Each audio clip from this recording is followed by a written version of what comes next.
So while recently Xbox has had its fair share of negative news, it now seems like it's PlayStation's turn. And of course, we do need to shed a love around a little bit.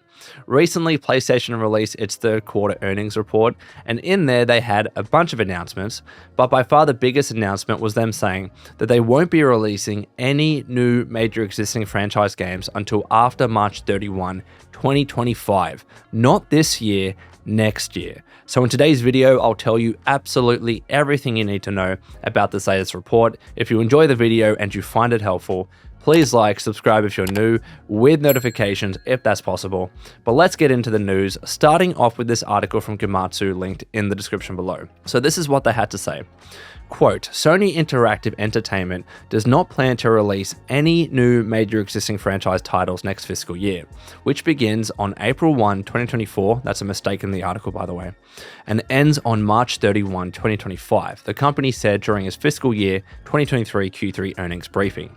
Regarding first-party software, we aim to continue to focus on producing high-quality works and developing live service games, Sony Group President, Chief Operating Officer, and Chief Financial Officer Hiroki Totoki said.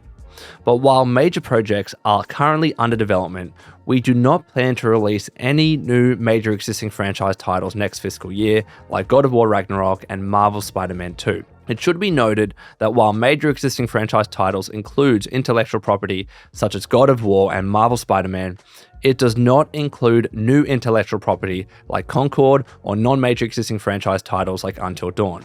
Totoki continued, although the burden of acquisition-related costs will ease next fiscal year, we expect profit from first-party software to decrease slightly from this fiscal year due to the impact of the decrease in sales.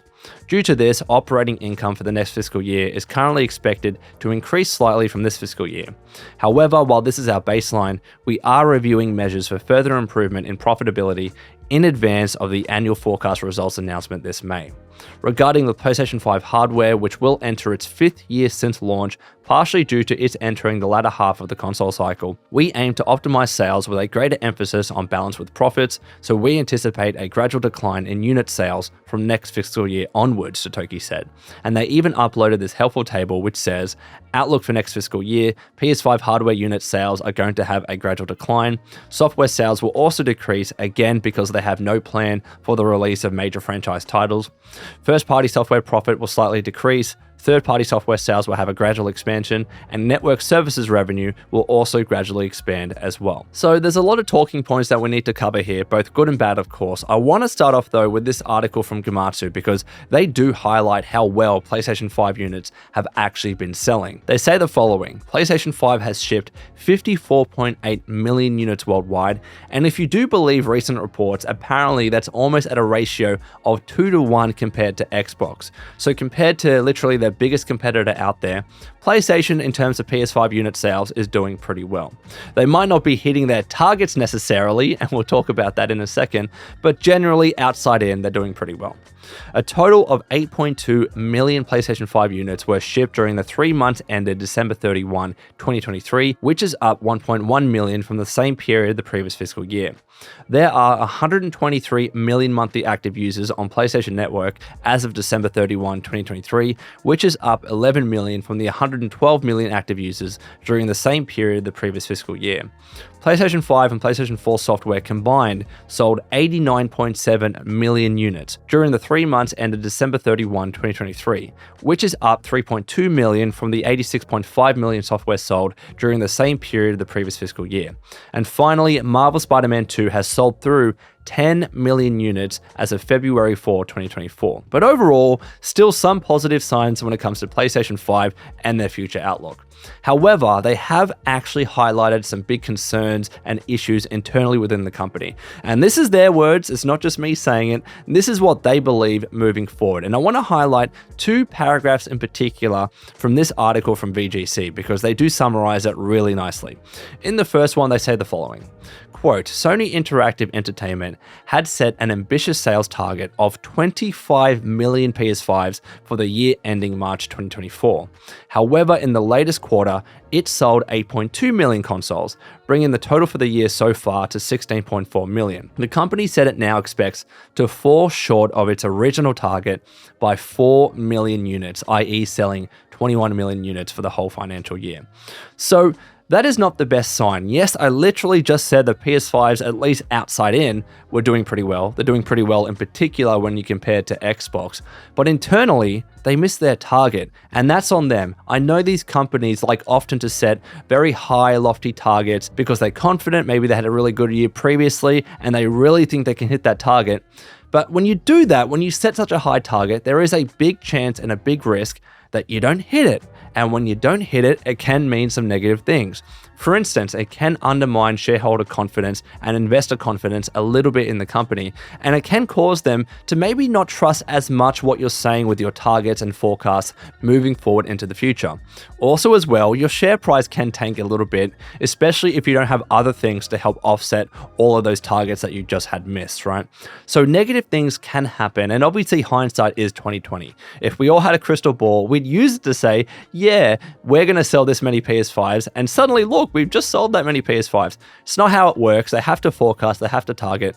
But I'm seeing this increasing trend with a lot of companies like PlayStation and whatever, just going way too high, and companies cannot expect to have infinite growth. At some stage, whether it's PlayStation or Xbox or Nintendo, you're going to stop growing as fast eventually, right? And now it seems like PlayStation has hit that point. So now let's move on to that second paragraph that I mentioned in that VGC article.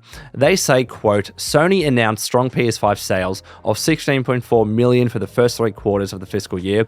However, while games business revenue was up 15% year on year, operating profit was down significantly at 25.9%, which Sony said was partly due to a decrease in sales and an increase in losses from hardware due to promotions. I'm going to add a third thing there. I think the cost of developing their big AAA titles is also probably ballooning. I've talked about this previously in videos of mine where I've said margins in the games industry are getting so razor thin. These games are getting so incredibly expensive to develop. We're talking literally hundreds of millions of dollars, especially for some of those big AAA titles.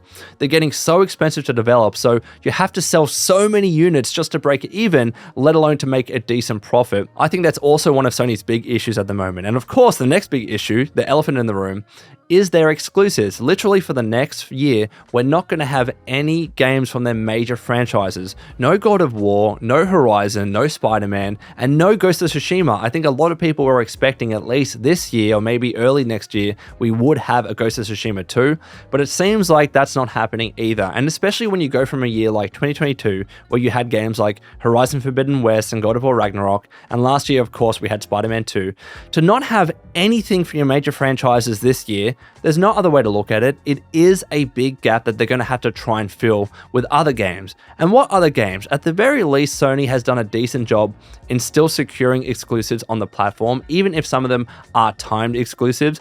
So for instance, we just had Helldivers 2 launch, and Helldivers 2 is doing really, really well, right? And because it's a multiplayer game, I think that Helldivers 2 is going to keep a lot of people preoccupied, at least for the next few months, if not until mid this year or even late this year, right? Helldivers 2 has done numbers for them. But also as well, we have Concord, Until Dawn, Final Fantasy VII Rebirth is just about to come out, Rise of the Ronin, Stellar Blade, and Silent Hill 2. They do have some good exclusives on the horizon. It's just not any exclusives from their big heavy hitters again, like Spider-Man and God of War. So ideally, they probably would have preferred to have Ghost of Tsushima come out this year, but these games are taking so long to develop nowadays, I can understand why it's not the case, but either way, it's still a big gap in their roster. So with all that being said, what do they actually need to change and try and improve? I was thinking about this last night before I went to bed, and I listed about 3 things, and then funnily enough, I woke up and Hiroki Totoki said very similar things to media in a Q&A, so I'm going to list them now, and then I'm going to go into what he said. So first of all, they do need to lower development costs when it comes to their games. I think that's absolutely part of it. Apparently, Spider-Man 2 cost about $300 million to develop, and that was $30 million over budget, which was $270 million. That's a lot of money, and apparently they needed to sell 7.2 million units just to break even. And of course, they have broken even, but how much profit have they actually made so far on Spider-Man 2? That game just cost so much to develop, and I really enjoyed it, right? But if you're not making enough profit on the game, then clearly there's an issue there. So they do need to reduce development costs. Absolutely, it's easier said than done. That's why so many companies are letting go of staff left, right, and center. Is Sony about to do that? Apparently, there are rumors that they have to close down at least one studio. But number one, they do need to try and reduce development costs to improve their margins. Also as well, they need to continue to release games on other platforms, i.e. the PC and the Nintendo Switch. Again, Hiroki Totoki has highlighted this, and I'll talk about what he said in a second, but they need to keep doing this, right? We've seen that with Helldivers 2, it's doing so bloody well on Steam. Apparently it hit like 200,000 plus concurrent users at its peak. It's Sony's biggest launch on Steam on PC.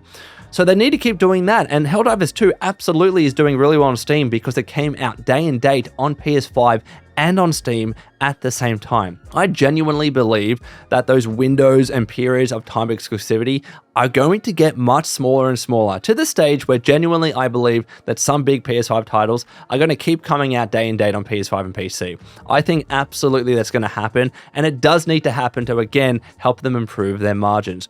And thirdly, I do think they need to stop selling their existing PS5 hardware at a loss. They need to stop doing so many promotions and so many sales. I understand why they wanted to do it. They really wanted to hit that 25 million unit target number that they set in the previous fiscal year, but they didn't hit it, even with all those sales, and as a result, they lost even more money, as they mentioned. So they do need to emphasize profitability over unit sales, and they even said not to expect huge price cuts for the PS5 moving forward, especially with what we saw with the PS4 and the PS4 Pro back in the day. But this next year isn't going to get easier for them when it comes to selling consoles. If rumors are to be believed, this year we might get that Nintendo Switch Pro or Nintendo Switch 2, which is going to be huge competition for Sony, especially in the Japanese market. Nintendo is going to do absolute numbers with that unit because Nintendo Switch has done so well, and it's a little bit of an old unit. I think a lot of people are going to want to upgrade, not just an OLED screen. People want a huge hardware upgrade, and that's what Nintendo Switch 2 is going to bring. And also as well, apparently Xbox might release a revision of the Series S and maybe even a discless Xbox Series X. So there is going to be more competition in the console hardware space. Sony is going to have to go hard on PS5, and I think what they really need to do is just release their PS5 Pro. It's going to come out at full price. People are going to get excited. You're going to make a bunch of money from it. Sony needs to go hard in the console and hardware space, and to do that, I really do believe they need to release their PS5 Pro. Remember, last year they dropped the PlayStation 5 Slim, and even with that new hardware, they still didn't hit 25 million units. And I think it's because people didn't really see the value in buying a Slim that looked kind of worse and wasn't really giving you much benefit aside from the slight increase to capacity, right, when it came to storage. But a PS5 Pro, if it's running much better and it's a completely refreshed unit, I think that's going to sell way better than a PS5 Slim. So those are the three things that I believe that I need to do, and this is what Hiroki Totoki said recently. Quote, "It's been about 4 months since I became chairman of Sony Interactive Entertainment, and I'm trying to demonstrate leadership and trying to have as many meetings as possible with the management team. I also visit studios, and everyone is working really hard to fulfill their responsibility to try to optimize the business. And I understand that, but overall growth and sustainable profitability or increasing margin, how will that translate to these goals? I don't think people understand that deeply." Wow, he's being really honest here. "I think that this is the problem of the organization. When it comes to the business itself, I think there is room for improvement, and that's got to do about how to use the money or about the schedule of development or how to fulfill one's accountability towards development, etc. Those are my frank impressions. So I will continue to engage in dialogue with the people so we can find the right way to proceed." This guy has come in the business, right? And he has just been brutal in his assessment of PlayStation. Yeah, he gave them their props and said, "You're talented, you have your confidence, etc." However, when it comes to profitability and when it comes to margin, you absolutely have space to improve. And if this is what he's saying publicly to us, what the hell is he saying internally to people, right? I think there are going to be some big changes coming to PS5 and to PlayStation, and here is one of them. He did say in a Q&A he wants to be aggressive when it comes to PlayStation's multi-platform approach. He wants to keep releasing even major first-party games to other platforms like PC, maybe even Switch. He didn't say Switch, but I'm going to assume Switch is part of that, because he wants to be so aggressive in improving operating profit and margins. And again, with what we've just seen with Helldivers 2, they have the biggest biggest test case for that, right? It is going to affect sales when you release a game 6 months after or a year after launch, because a lot of the hype has died down a little bit. But when it's day and date, when people are like, oh, Helldivers 2, I can play that on PS5 or PC, everyone's excited, they're launching, blah, blah, blah. That's why it's doing so well right now, right? And if they were to do that with a God of War or a Spider-Man or other games, absolutely they would do numbers if it was day and date at launch. So it seems like Hiroki Totoki is going to bring a lot of those big changes, but I do want to end this video on what he said about PlayStation 5 entering the latter half or stage of its cycle. This is crazy, man. I swear the PS5 just came out a few years ago. It was only over 3 years ago, right? But then when I looked at the numbers, right, we are getting to the latter half of the PS5's console cycle, which is just insane to think about. The PS4 launched in November 2013, right? And then the PS5 launched in November 2020. That's about 7 years. So because we're reaching almost 3.5 years after the PS5 launched, we're literally getting to the second half. This is insane. Are we really going to be talking about the PS6 soon? Some people are even criticizing PlayStation because they don't believe they've released enough big games on the PS5. For me, I don't agree with that. I think I have enough games to play, all the things that I want to. But it's just crazy to think about that. Yeah, they're going to be winding down the PS5 in the coming years. It's just insane. Let me know what you think about all of this news in the comments below. I hope I was as fair as possible. And until next time, this has been the Lone Vault Wanderer. Please take care of yourselves, and would you kindly keep fighting the good fight.